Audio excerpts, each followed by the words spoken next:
guys, so it's Saturday morning. I'm up early, and instead of my typical cleaning videos that I love to do, I wanted to do something a little different today. Last weekend I actually accomplished a major goal, and that was that I paid off over $3,000 worth of credit card debt in 6 months. So I am so excited about that, and I want to tell you how I did it. But before I get started, please be sure to like, share, and subscribe to my channel.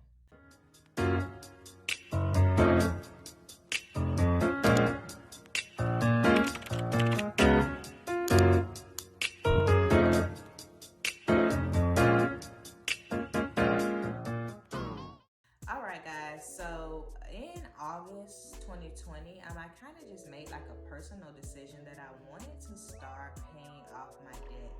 I actually had written out a list of all of my debts and I had started to pay them off. And then in September on Instagram, I came across Dave Ramsey and I was just looking through his page and I saw people holding up signs of all this money that they paid off. And it was like way more than what I had going on. And I'm like, I can do this. Like if they can do it, then I know that I can do it.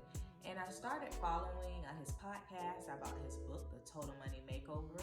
And I am a reader, but I've never read financial literacy before. And that book was such an easy read for me. It really motivated me. The book is only like $12 on Amazon. And then the audio version is cheaper. But that book kind of gave me the steps on what I needed to do and how I needed to do it. So Dave Ramsey has 7 baby steps, and number 2 is paying off debt, which is a step that I'm on. But in the book, he talked about the debt snowball. And previously, I had written out my debts, but I wrote them like short term and then long term. So like 1 to 3 months, and then like 6 to however many months for long term. But he started talking about the debt snowball, and basically the debt snowball, and I'll drop a link for this down below. But the debt snowball is when you list all of your debts out. Anything you owe is a debt. So that's something else. Because sometimes, I know for me, like I wasn't looking at some stuff as debt. But if you owe it and you're making payments especially, it's a debt. So list out all of your debts from least to largest. Don't worry about interest rates or any of that. And then you start paying off those debts based on that order. So the premise is that those small wins that you get in the beginning, let's say like a $60 medical debt, a $100 credit card debt, those small wins really give you the energy to kind of keep your snowball rolling. So let's say that you had a debt that was $60 and you were making, let's just say like a $10 payment. You would continue to make your minimum payments on all of your debts, but that smallest debt, you would throw as much money at it as possible. And then once you pay it off, you're gonna roll that payment into your next debt. So it's like a snowball. It keeps getting bigger, bigger, and bigger. And I can say that has really helped me. It really just gave me like a plan, because sometimes like we're paying stuff off, but you don't really have a plan. Maybe you get a little extra money here, you throw it. The next month you forget about it. And then the next month after that, like maybe you throw something at it. But the debt snowball is a really, really good plan to help you to pay off debt and to help you to pay it off fast. I want to talk about some of the things that I have experienced since starting my debt-free journey in August. And I'm actually reading Susie Orman's 9 steps to financial freedom. And I'm in chapter 5 right now. And in chapter 5, she talks about how respect attracts money. And I have really found that to be true, because since I started this journey, since I started respecting my money and changing my financial behaviors, I have just been so blessed. I actually had a medical debt that was like over $500 and I was making payments on, and I had put that into my debt snowball. And one day I get an alert on my phone saying that it's been paid off. And I was thinking, no, it hasn't. I just made a payment and the balance was $500. And so I go to the website and the balance was like 0. So I was like, oh my gosh. I called like the creditor and they were like, yeah, the company took care of it. And I got that in writing. And that's another thing. So once you pay off the debt, make sure that you get it in writing that your balance is 0.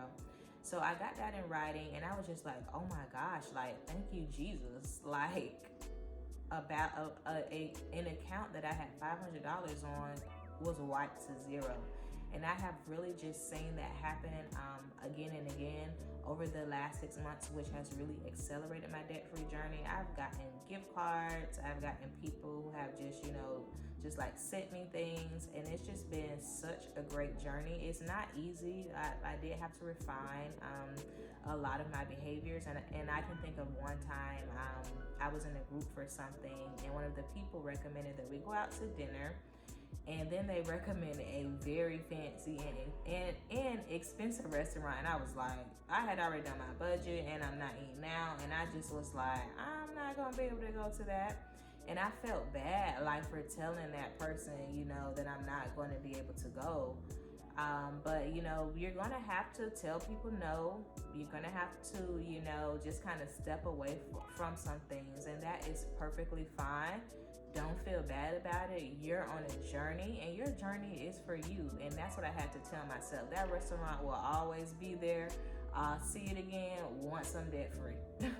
So you probably are wondering, well, Ms. Dugan, how much did you pay off? I want to know. Okay, so I'm going to tell you. I actually had to write this down. So since August 2020, this is what I paid off. So I had a Bank of America card that was $768.53. Y'all, I had that card since I was like in undergrad. A shame. I had a PayPal account, and it was $133.36, and that was like the PayPal credit. Y'all, when I paid that out, I had to close that ASAP. Like, Miss Dugan is not that strong to online shop. And then it's like, oh, just use your PayPal credit. And I'm like, oh, I do have my PayPal credit account. I had to close that off. I am not that strong. Rooms to go. I bought a new bed this past summer. Guys, I had a queen size frame and I had a full size mattress on it. Ooh, it was a mess. So it was time to upgrade. But I did that with credit, and I should have just paid it with cash. That balance was $961.20.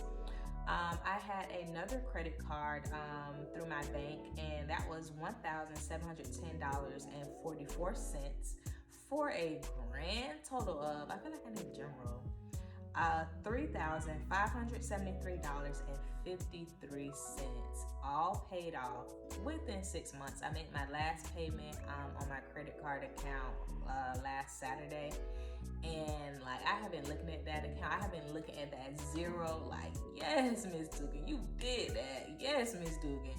Y'all, never again will I use credit to buy something that I need to be saving my own money for. And everybody has their opinions about credit. Oh, credit is king, blah, blah, blah. You need this, you need that.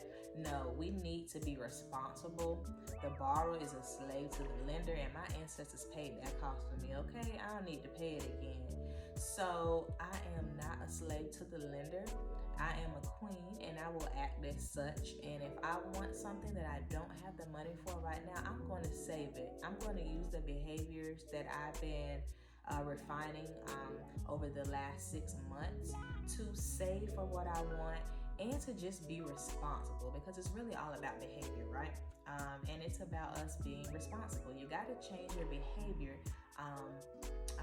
if you want your situation to change. So, you can get an extra job, you can get a raise, but if that behavior doesn't change, you're still going to be in the same place that you are now. So I told you how much I paid off. So now I'm going to tell you how I did that. So basically, I had to get on a budget, right? So that was the first thing. Sometimes we think we're on a budget, and it's just like a budget in your head.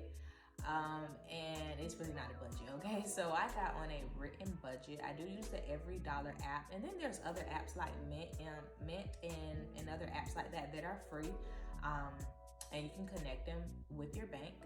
And so I got on a budget and that I actually stick to, and then I do a zero-based budget. That means I plan out every single dollar.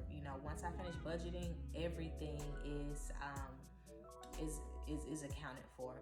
And I started doing that, and what was really messing me up previously with budgeting is that I was budgeting with my debit card. So just to give you an example, so let's say you budget $100 for groceries, you're paying with your debit card, you get up to the front and it's $125.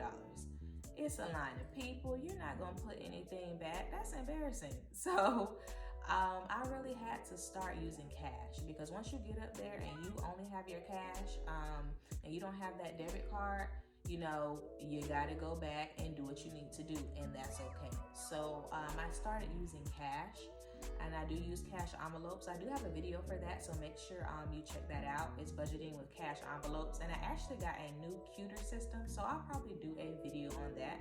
But I do use cash. Cash has really helped me to stay on track. It is like a mind thing, because once you see that cash leaving, then it kind of lets you know, okay, I'm getting to the end of my cash envelope. I need to back up just a little. I may need to put this back. That's a want. It's not a need. So yeah, cash has really helped me. And then just, cutting out all of the, like I said, about wants and needs. I've cut out a lot of eating out. So I actually don't eat out unless somebody pays for it, or unless it's $1. So like if I have a coupon for like $1 item, then I will use it. And of course I do budget for that. I was someone who religiously got their nails and toes done, like no matter what, rain, sleet, or snow, I was there. And that's something that I have stopped doing, and I've started doing that myself. I've gone enough to where I can do it myself, but you do like to be pampered. But that's just something that I have chosen to not do at this time, which has really helped me. I think the basis of it is, you really have to be responsible and be an adult about it, and just, really hold back from things that you're doing that are maybe not conducive to your overall goal. So that has really helped me. While I am free of credit card debt, I actually have 3 more items that I am working to pay off, and then I will be 100% debt free. And I'm going to continue to update you on that journey. Basically, my next steps are to do the same that I've done now. Within the last 6 months, I've paid off over $3,000 of credit card debt. And I really want to pay off even more in the next 6 months toward the other 3 items that I'm working on. So I'm really challenging myself to just remember a need versus a want, to remember budgeting, to continue to make sure that I'm taking in good financial literacy information. But I want to know about, your credit card journey or your debt journey. Drop down in the comments and let me know. Also, let me know if you have any questions about anything that I'm doing that you may be interested in. I'd be definitely happy to share that with you. I hope this video was helpful for you. I'll definitely be making more videos like this, because this is a journey. It's not going to be something, that's tomorrow. But I'll definitely be updating you along my journey. Please be sure to like, share, and subscribe to my channel, and I'll see you next time. Bye.